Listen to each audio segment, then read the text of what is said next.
school and the Trinitarian school. By claiming that the Creator has no personality, it means that you cannot sit on a couch with the Creator and you cannot be cracking jokes with Him, or you cannot be getting enlightenment into the workings of the universe. Just a second, let me finish with this. By removing the personality trait from the Creator, they actually remove the tutorial possibility, the possibility to get wisdom directly from the big mainframe in the center of all things. So basically, a very careful reading of the Pleiadian Chronicles, the Billy Meyer Chronicles, between the lines, and comparing them with the Lucifer Manifesto in the Urantia book, one realizes that basically the Pleiadians, despite being extremely advanced ethically, morally, and spiritually, being peaceful race for the last 50,000 years, they have had no wars, they still share a philosophical religious outlook of the universe that coincides with the Luciferian outlook. This is another little example of the Luciferian empire basically giving us planet Earth a choice of two races: the little grays that are officially in diplomatic agreement with the government and are peddled to us as the politically correct alien race that we will soon establish open relations. I mean, they have had diplomatic relations with them, according to the party line, for almost half a century now, since the early 50s. And soon these will be revealed to the media and to the large masses. At the same time, officially, the Pleiadians are debunked by MUFON and the other major ufologists in this country. Bud Hopkins, Stanton Friedman, Bruce Maccabee, and Bill Moore, first of all.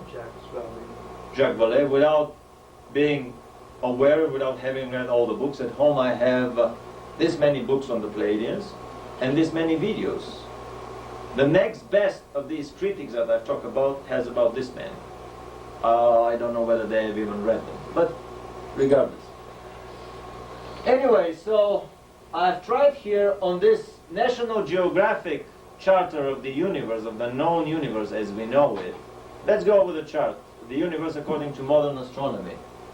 Planet Earth is the third planet around our sun, which is, together with several suns in this constellation, a tiny little chunk of real estate in our galaxy.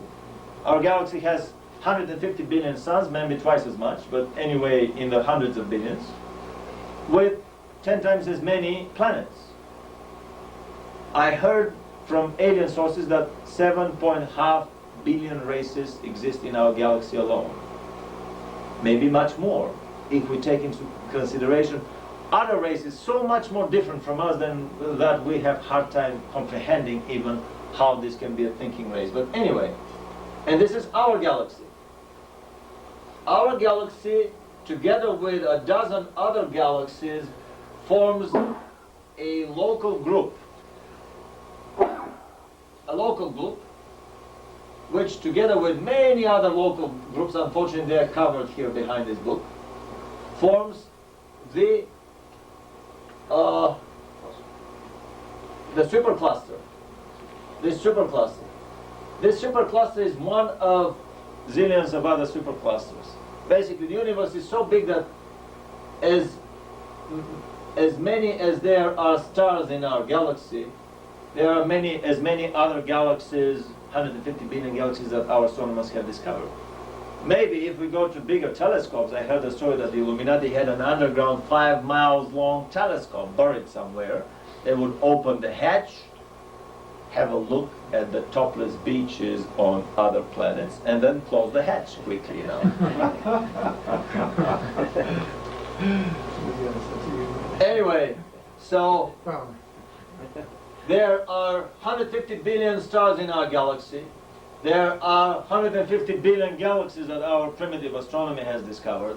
Still, we don't even know how big our universe is. Even the Pleiadians had problems figuring out the real size of our universe, so they had to get help from there to the race of the Timor race from the Tau universe. And then this is just one universe, one egg in the bigger basket.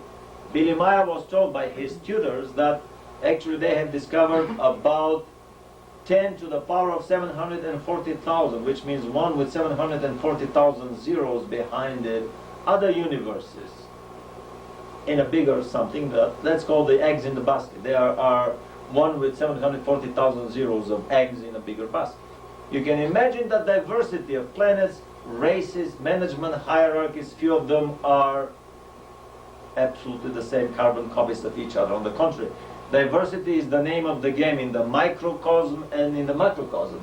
So back to the philosophical diversity on our planet, the WASPI Bible claims to be the revelation of the Jehovian Empire, and this is a spiritual progression university system, a soul progression system that is centered around planet Earth and exists in higher dimensional, higher vibratory, higher frequency worlds around our planet Earth. Planet Earth becomes the inner Earth for these higher spheres of existence. It's all in the WASPI book. There's even an abridged version of the WASPI book. This is the Jehovian universe. There's nothing about the Pleiadian stuff in WASPI, nothing about the Trinitarian stuff, nothing about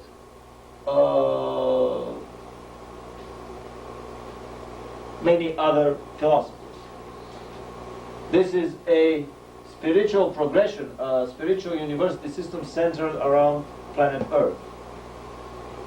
The Secret Doctrine by Blavatsky, Helena Petrovna Blavatsky published a magazine called Lucifer and established the Lucifer Trust, which for too obvious a name was later changed to the Lucis Trust, which became the publishing outfit of the United Nations these days.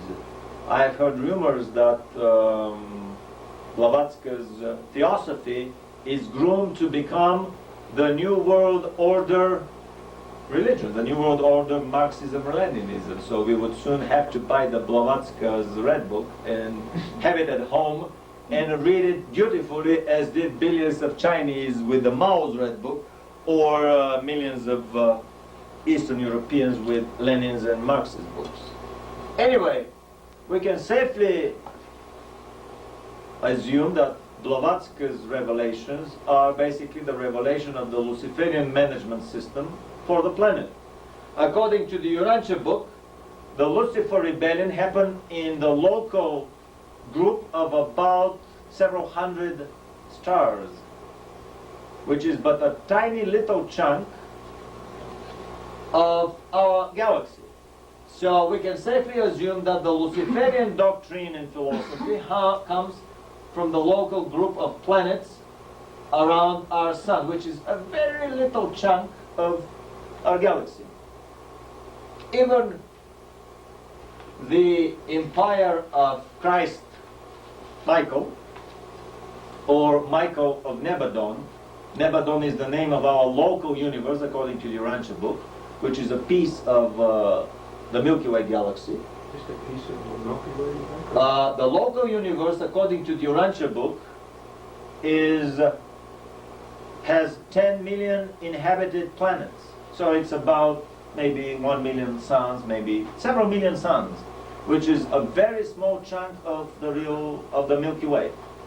So basically, the domain of Michael, Christ Michael, or Michael of Nebadon, the name of our local universe is Nebadon in the Urantia nomenclature, is just a very small part of our Milky Way galaxy. If we read very carefully the Urantia book between the lines, we realize that the 7 super universes that orbit the central super universe around Paradise are possibly these 12 bigger and smaller galaxies of our local group of a dozen galaxies that are administratively grouped into 7 super universes. So if we read the Urantia book as a revelation of the Trinity, it comes out that possibly there is a black hole in the center of this galactic group, as there is another black hole in the center of each galaxy, keeping all the